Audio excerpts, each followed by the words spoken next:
Welcome back to Atypical Talk. This is a podcast where we have conversations that illuminate the intersection of faith, culture, and the common spaces of our humanity. I'm Abby. I'm Allison. And I'm Joel. And our first question today is, if you could only have one meal for the rest of your life, what would it be?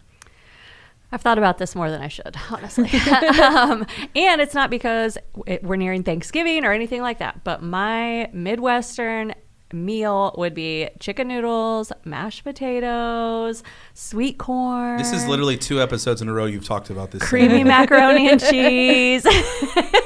And, so if you're not from Indiana or haven't been, there's a winery called Cooper's Hawk Winery in Indianapolis, and they have the best Brussels sprouts ever. They would also have to be on my meal. That was not a paid advertisement, but if they want to sponsor me, I mean, you know where to find me. I'm right here. All the Brussels sprouts. They're so good. Really?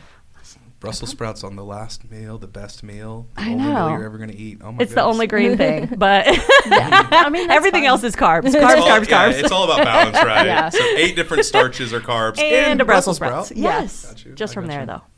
What about you? I think for me, it would have to be like just a whole mess of different Mexican style tacos with the cilantro and the onion. Yeah.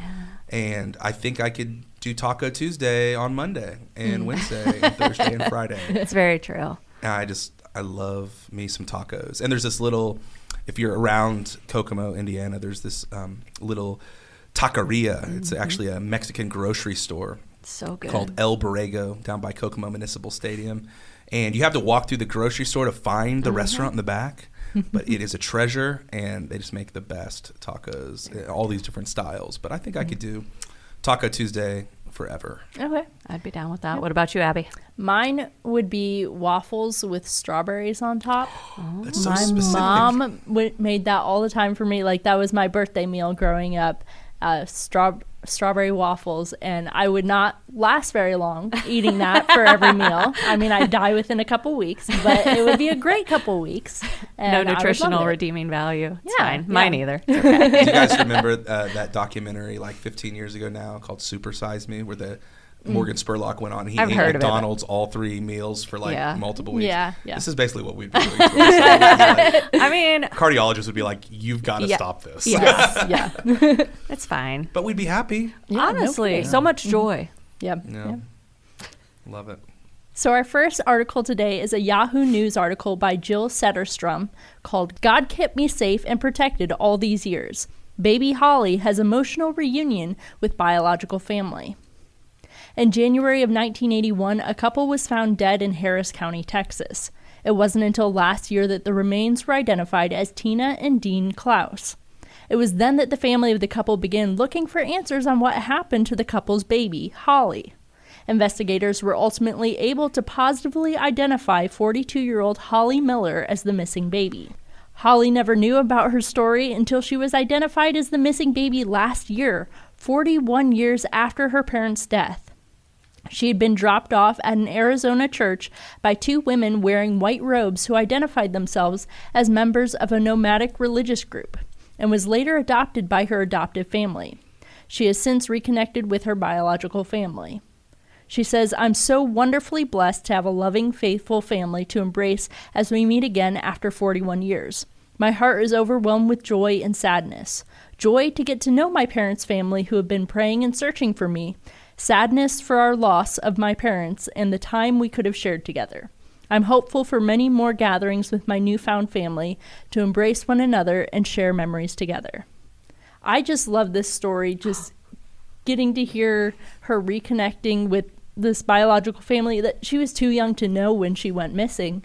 But, you know, just to think about the relief that that family feels getting to reconnect with Holly that they've been missing for over 40 years. When does the movie come out? Yeah, I this know. is When's the podcast mind-blowing. series? Yeah. Yeah. That's what I'm like, one, I'm super thankful for like technology that we have now, so that way cases like this can be solved and, you know, families can be, reunited or whatever, have closure, have some answers. But also, I cannot imagine being Holly and just 41 years later, you're like, this is who you actually are. This is the story of your life. You're like, I'm sorry. what? Like, Yeah, my mind is blown. Yeah, there are just so many different themes that I think are powerful inside of her story and the family, you know, and all this time that has passed. I mean, just the reality of how powerful it would be to really discover who you are and where you come from and your family, to learn that 41 years later. I mean, I can't imagine the searching and the wondering, and as you discover more about yourself, you know, we all carry so much from our families, right? And to learn this so much later, I mean, there's something inside of us, all of us, whether we're religious or spiritual or in nature or not, but like we all want to know who we really are, and like to understand that relief and to feel that, you know, power of understanding where you came from. 41 years later, it had to be so powerful for her.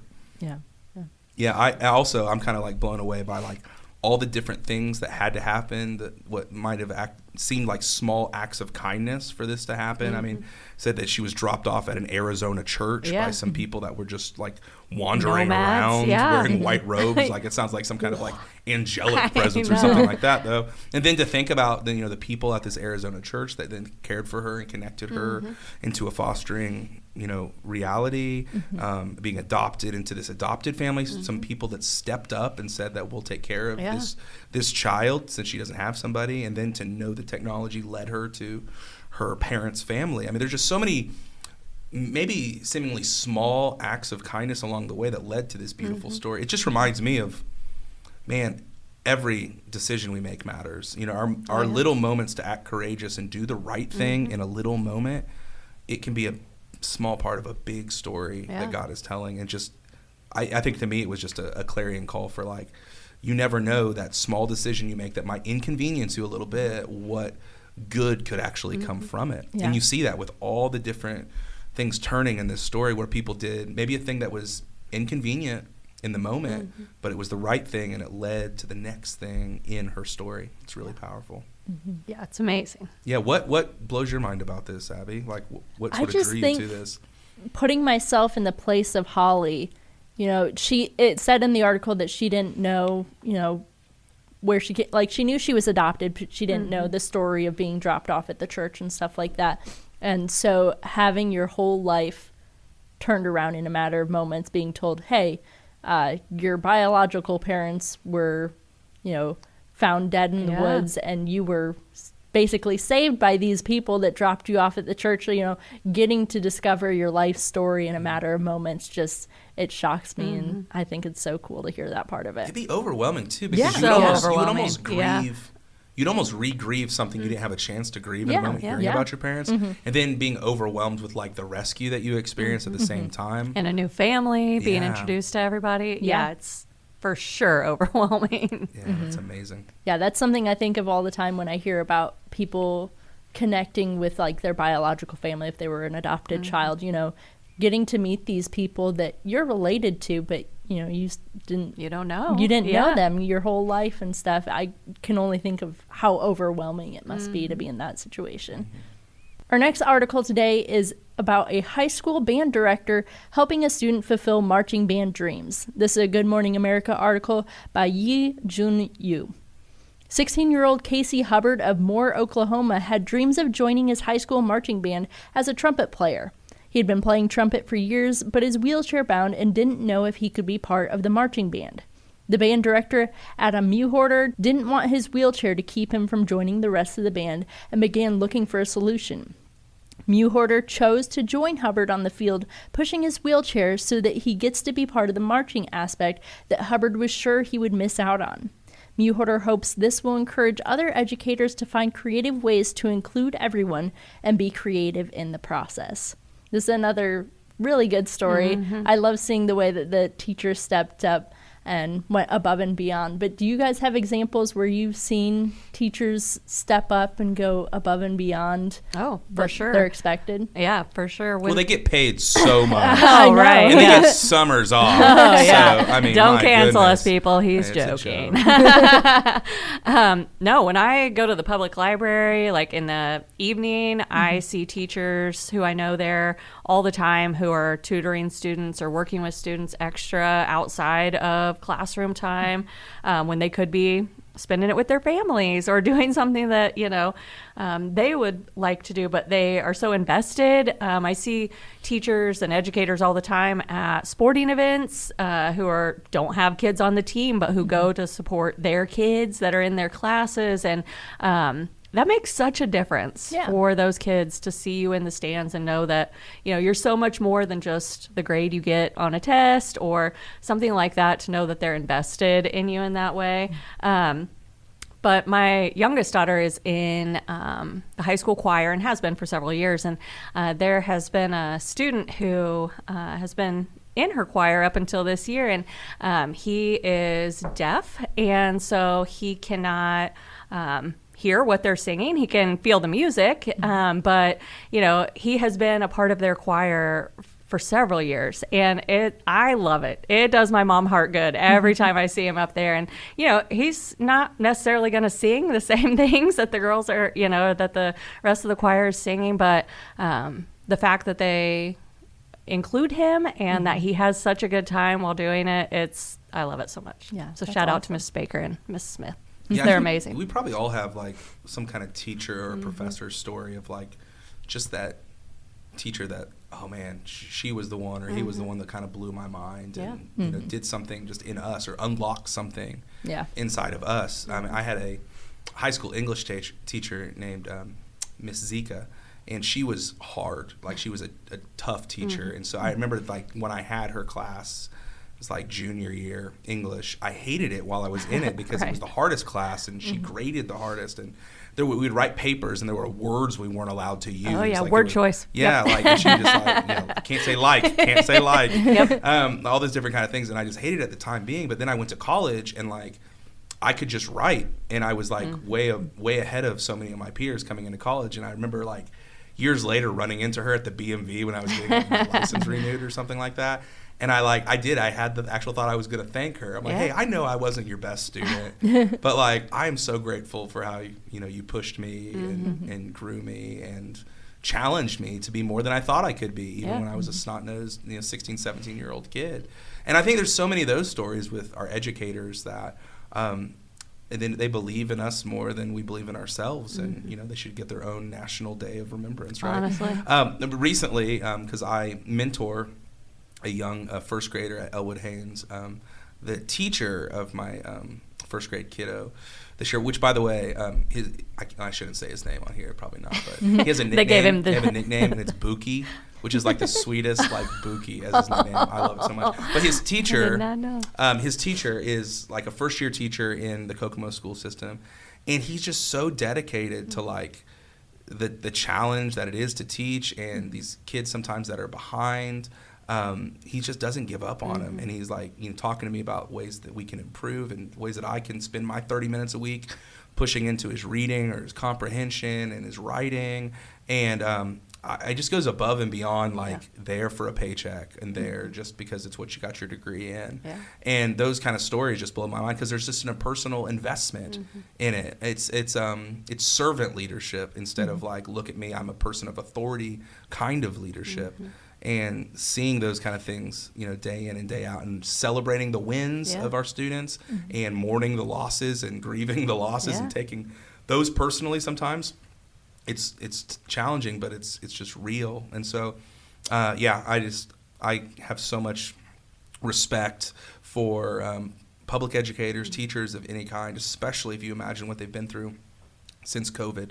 I mean, how that shifted everything upside down, how we have a generation now that's just so far behind from what they were supposed to be because of what schooling looked like during the heat of the pandemic, and they show up and they do their work and they go above and beyond for minimal pay, and it's an incredible thing.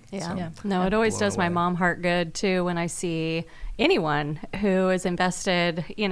You send your kids to school and you hope that they are seen and validated and appreciated for who they are.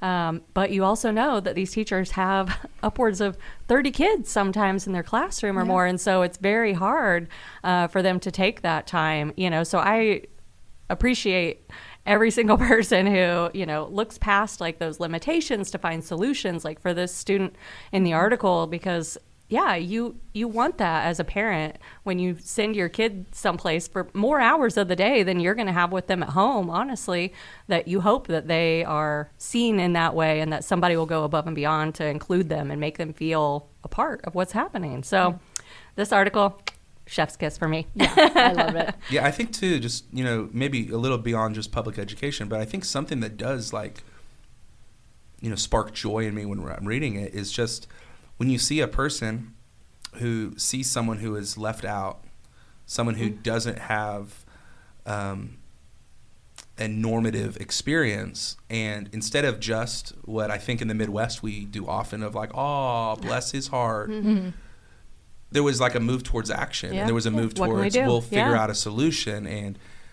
And to me, as a follower of Jesus, seeing someone who doesn't just say, well, somebody else should find a solution, but when this teacher inserted himself into it, and he's the one pushing him around as he's doing marching band, that's so powerful, right? And I think that should just be a challenge to all of us, especially if we're followers of Jesus, to not just be ones complaining or finding problems, but actually stepping in the gaps to become the solutions, to become the answers to our prayers, and never stopping at, oh, shucks, bless his heart, but like, oh, God, what would you have me do in this situation to fill that gap for this young guy or this young kid?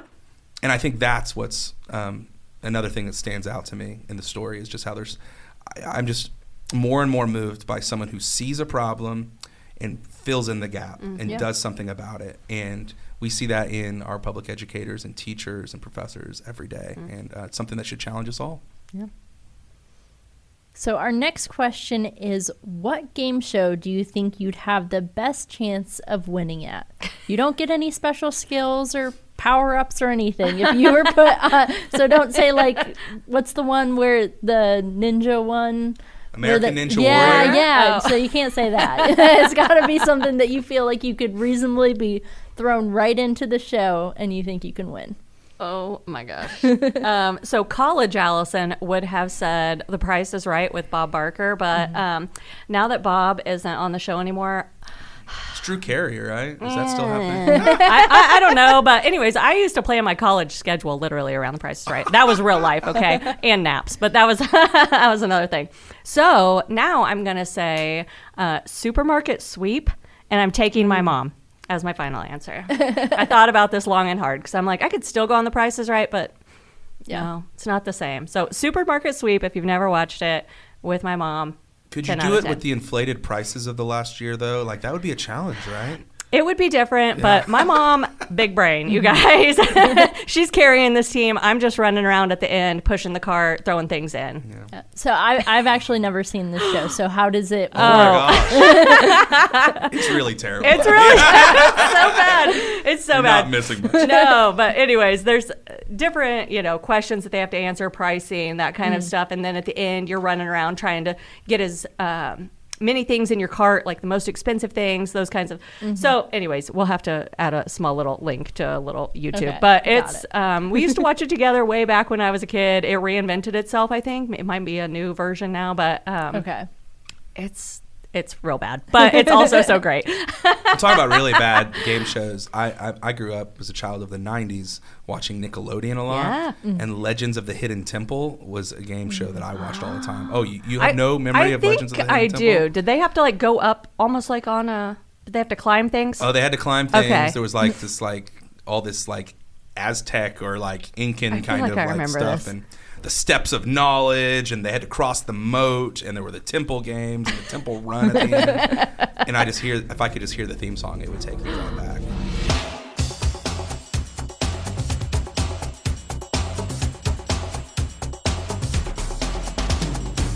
I love it so much. But for me now, I would think I would probably do pretty well on Jeopardy. And I'm not saying that because I think I'm really intelligent. I just know a lot of useless information. I say one of my gifts is I know a little bit about a lot of things to where I could have a shallow conversation with people about a lot of different things. And I feel like Jeopardy, every time I watch it, I'm pretty close. I can make things happen. But it's not because of my intelligence. It's because I have just misused my brain capacity. I was going to say, my memory would not allow for me to win Jeopardy. I remember things that are embarrassing. Like, I remember playing guitar, like, one of the very first songs I learned how to play because I had to try so hard to learn it.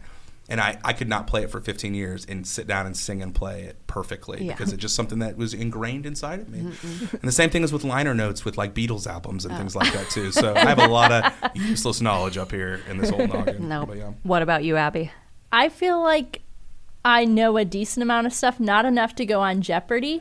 But to do like Who Wants to Be a Millionaire, where you have multiple choices, because I'm good at like eliminating options and stuff like that, and so I feel like I do decent at that. Is that show still on, by the way? I watched it with Regis Philbin. Yeah, I don't know either. I remember watching the guy get $1 million. I remember like the first guy get it, and I'm like, oh man, I can't believe it. Like, that was a cultural phenomenon. Like, that's before the internet and streaming, where so many people were watching that show. That was another time. Yeah, I would have loved to be your lifeline on Who Wants to Be a Millionaire. That would have been those cool. people that they used to call and they were like, I have no idea. Now we'd be like, let me Google real quick. I know, like, how could they tell that people weren't getting on their phones? I have no or something? idea. Yeah. It's before there were smartphones. Let me get my 56K dial-up internet, and you hear that. I'm ready. In the background, cheating that way. I used to feel so bad for those people. I'm like, should have called somebody else. A millionaire. Love it. Now, if I could have a partner on some show, I would do Wheel of Fortune and have my mom be my partner.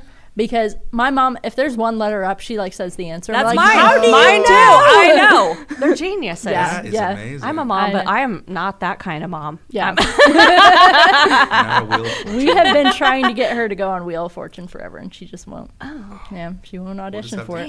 Oh, you have to audition? I'd assume so. Sure, you have to be some sort of Yeah, what do you have to personality. do? Yeah, because you can't just stand there and just like have the most bland personality. That's like Jeopardy levels. Boring Jeopardy, people. What is lame? Okay, our final topic today is a relevant magazine article titled, "What if you don't feel the Holy Spirit?" Many people talk about feeling the Holy Spirit move in their lives, where they were able to speak in tongues or had this aha moment where they felt a clear calling from the Spirit. These people felt God move in a miraculous way, but for those who have never had those experiences, they may feel like less of a Christian. The author of this article points out that not everyone has to feel the Spirit move quite like that. Paul says in Galatians that the fruits of the Spirit are love, joy, peace, patience, kindness, goodness, faithfulness, gentleness, and self-control. The author says, I believe that the prevalence of these qualities in our day-to-day life is the most telling sign of being full of the Holy Spirit.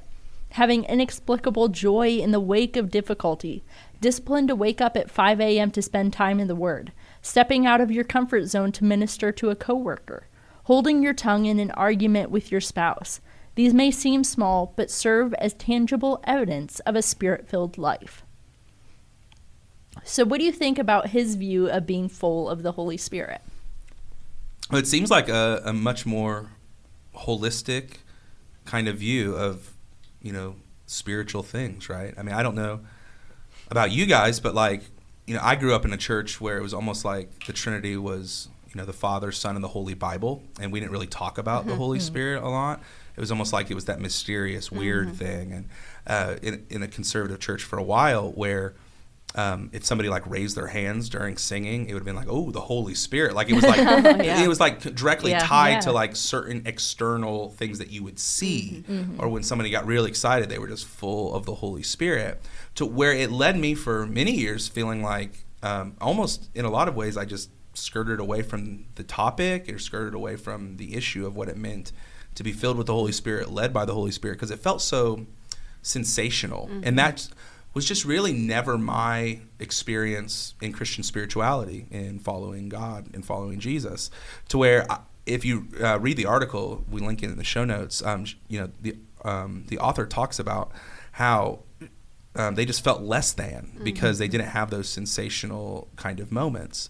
And I think there's like a word of warning to Christ followers to like not chase after the sensational, not running after like the mountaintop experiences. Like, I just remember being in high school and, saying, I just got to get back to church camp because that's where I felt God's Spirit. Oh, yeah. And it was almost tied to this mountaintop experience that walking in line or in rhythm with the Holy Spirit is so much more of the day-to-day and moment by moment obedience and just like doing what's right even when it's hard. And, it just looks so much different. Like, it's not about singing at the top of your lungs and raising both hands during worship or other signs like speaking in tongues that they talk about. But I'm coming more and more aware of how, like, every day and every moment, if I get a nudge to do something, I don't think that's just my subconscious. Right. I think that might be the Holy Spirit saying, like, hey, you should say this. You should express your gratefulness. You should reach out to this person. I mean, in the last couple of years, the way that feeling the Holy Spirit looks like to me more often than not is just this little nudge when somebody gets brought to my mind, or I see them across my social media and I just get this nudge to reach out to them. Hey, how are you doing? How's this? How's that? We talked about this a couple weeks ago or months ago. How's your grandmother? How's this going on in your marriage? All those kind of things. And being filled with the Holy Spirit, following God in that moment, is actually acting on it instead of like just letting it pass in that way. And I think there's just a word of warning where we want to feel something so much. And life is so much more than those mountaintop experiences. And the more that we chase after the sensational mountaintop experiences, the more that it's us doing it and we're leaving God by the wayside. All the way throughout the scriptures, God's voice is not defined as a shout, like a thunderous kind of thing, but is a still, quiet voice. And I think that we get in trouble and we lead people astray and we set ourselves up for false expectations when we're always waiting for like the Hillsong United war chant to be leading our everyday lives, because our everyday lives are more mundane, more day-to-day decision-making and based on relationships and interactions with people than the mountaintop epic worship set with 20,000 people when everybody's going crazy and in a fury.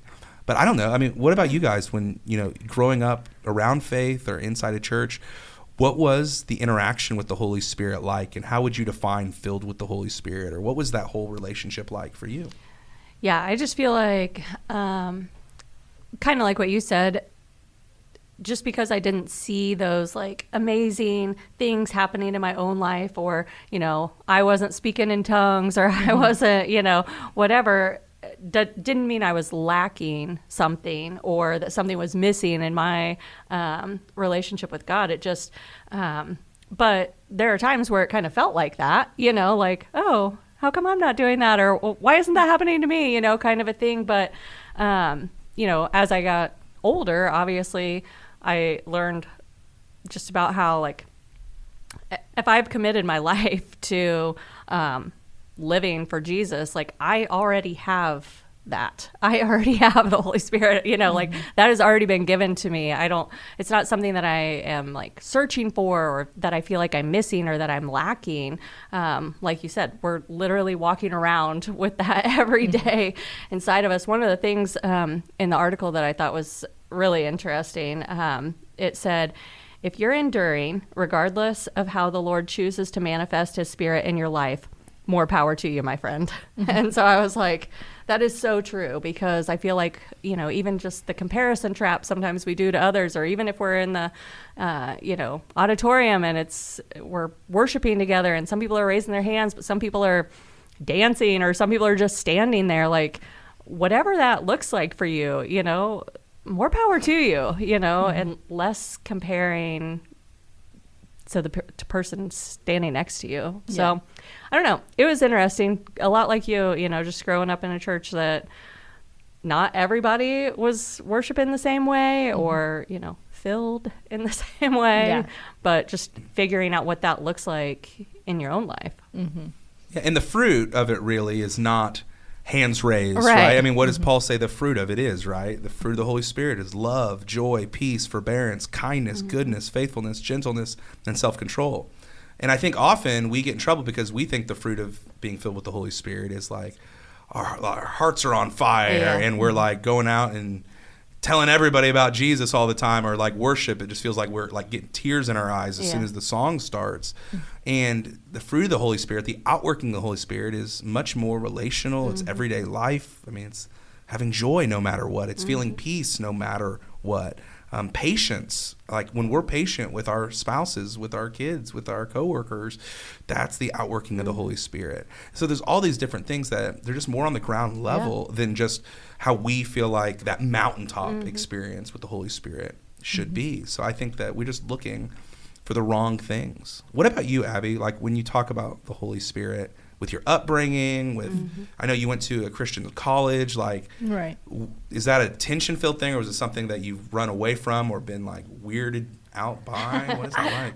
It was something similar to like what the author of this article said, where like I felt like I wasn't experiencing the Holy Spirit the same way everyone else was, because I always thought of it as, you know, the Holy Spirit would give you what you needed to say when people would ask you about Jesus. You know, you'd win people to Jesus left and right because you knew exactly the words to use and what verses to quote and stuff. Or like you'd get overly moved by worship. And so like the first time that I felt like I really felt the Holy Spirit move was at a Christian concert. And then I realized that I just liked live music because I went to another concert that wasn't a Christian concert, and I got Still the same moved. emotions. Maybe God worked there too. There we go. Yeah. And so I love the way that he puts it in this article, because it's not these extremes that, you know, I thought I was missing out on when I was younger. And it's everyday things that I've been experiencing this whole time. I love it because God's creativity is just so much more than what we'd imagine. I remember hearing about some of my like friends that are in Pentecostal charismatic churches. They would describe their church as spirit-filled, or even, it's just strange because sometimes people come, I mean, after church this last week, I had a couple come up to me like, man, this was just, the Spirit was here this morning. And I'm like, I don't know what that means compared to last week. I don't know what that means. But it's just fascinating because how God, you know, manifests himself is so diverse. Like, I mean, God's Spirit is there in the church service where people are jumping up and down, and there's probably people speaking in tongues in ways that I would be like, what is happening? But God's Spirit is there in like a Presbyterian or a Lutheran church when they're reading these ancient prayers, and God's presence is More there as subdued. people's hearts are like aligned in this powerful way. I mean, God's Spirit is there at the Christian concert, and dare I say, God's Spirit is always there at the U2 concert. But no, at the Taylor Swift show that you can't get tickets for, whatever it might be, like, you know, like we can't contain this to like a specific space or a specific style, because God is bigger than that. And so we should stop running after those mountaintop experiences thinking that's the only place God is, because we should know there's a lot of ink dedicated in our scriptures towards God being in the low moments and in the little moments, in the moments where it seems like there's nothing going on. It seems like God's Spirit almost favors those moments that you don't expect it, and he likes to surprise us. And so I just think that's a fascinating thing, that we always try to categorize and contain what God is doing and how God's doing it. And in America, we like to market it and make it cool. But God is so beyond those things. And I'm grateful for that. I'm grateful for that, because being led and filled with the Holy Spirit it's bigger than those church camp, mountaintop Christian concert kind of moments. And I'm grateful for that. Well, thanks for joining us on today's episode. If you have any questions or topics you'd like us to talk about, email those to atypicaltalkpod@gmail.com. You can follow us on Instagram and Facebook for any updates at Atypical Talk Pod. Make sure to subscribe on your favorite podcast platform. We hope that these conversations today have helped you think wider, love deeper, and partner with God to bring the up there down here in your everyday life. Thanks for listening.